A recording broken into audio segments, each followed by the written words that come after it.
আসলে কিন্তু মেরে ফেলবো। আসলে কথা বল, মুসলমান হবি? হ্যাঁ, কথা বল, মুসলমান হবি? মুসলমান তো হবি তো? তওবা কর, বল লা ইলাহা লা ইলাহা। জোরে বল। আসসালামু আলাইকুম ওয়া রাহমাতুল্লাহ।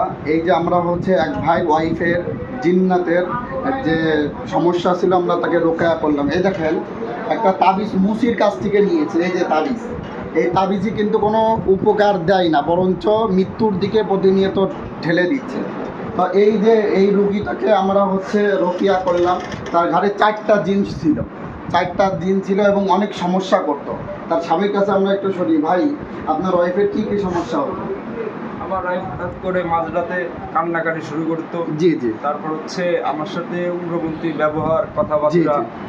হঠাৎ করে এমন এমন সময় হচ্ছে আমারই চিন্তা না যে আমি। আচ্ছা আচ্ছা, একটু পাশে নিতে হবে। হ্যাঁ। তারপরে হচ্ছে হঠাৎ করে জড়ায় মড়ায় ধরতে আমাকে ভয় পাচ্ছে যে আমাকে ডাকতেছে বা এই করতেছে, বলছে যে আম্মু করে ডাকতেছে। এইভাবে করে জড়ায় ধরতে হঠাৎ করে সেন্সলেস হয়ে যায়। আবার পানি মারলে আবার জ্ঞান আসতো। আবার মনে করেন যে হঠাৎ করে সেন্সলেস হতো। উনি যদি ওই অবস্থাতে 5 মিনিটের ভিতরে যদি কোনো কিছু করতো, এটা তার মনে হয়। আচ্ছা আচ্ছা আচ্ছা আচ্ছা, সে অজ্ঞান হয়ে পড়তো? জি জি, অজ্ঞান হয়ে পড়তো।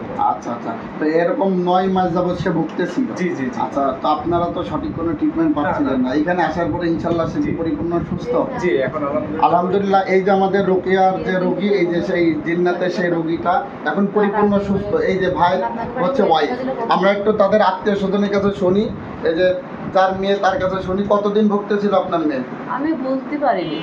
বিয়ের আগে তো অল্প বুঝেছি, পরে যেদিন বিয়ে করা হয়েছে, বিয়ে করার পরের দিন কিরকম হলো জানা? 9 মাস ধরে বলবো। 9 মাস ধরে এরকম। বিয়ের মানে যেদিন হয়েছে হ্যাঁ হ্যাঁ, তার 2 দিন পরে ওরকম অজ্ঞান আপনি হয়ে- শাশুড়ি? আমি শাশুড়ি। আপনি শাশুড়ি, আপনি আপনার মা? মেয়ে তো এখন সুস্থ পরিপূর্ণ আলহামদুলিল্লাহ। রোকিয়া করার পর এখন পরিপূর্ণ সুস্থ হয়ে গেছে। তোমার নাম কি? আচ্ছা, মুসাম্মাদ সুমায়া খাতুন এখন সুস্থ আলহামদুলিল্লাহ। জিনের যে সমস্যা ছিল, আমরা জিনকে মুসলমান করছি আলহামদুলিল্লাহ। জিন চলে গেছে, আর ক্ষতি করবে না। তো আপনারা যারা এই সমস্ত জিন্নাতের আক্রান্ত যারা ভুগতেছেন, কালো জাদুতে যারা ভুগতেছেন, তারা আসতে পারেন। এই যে দেখেন তাবিজ, এইসব আপনারা কোথাও থেকে তাবিজ কবজ নেবেন না। এই যে একটা হিন্দু দিছে, দেখেন, হিন্দু কিন্তু করবে সিঁড়ি। এই তাবিজে কিন্তু কোনো ফায়দা নাই। আপনার যদি সুস্থ হতে হয় তাহলে রুকিয়া করতে হবে।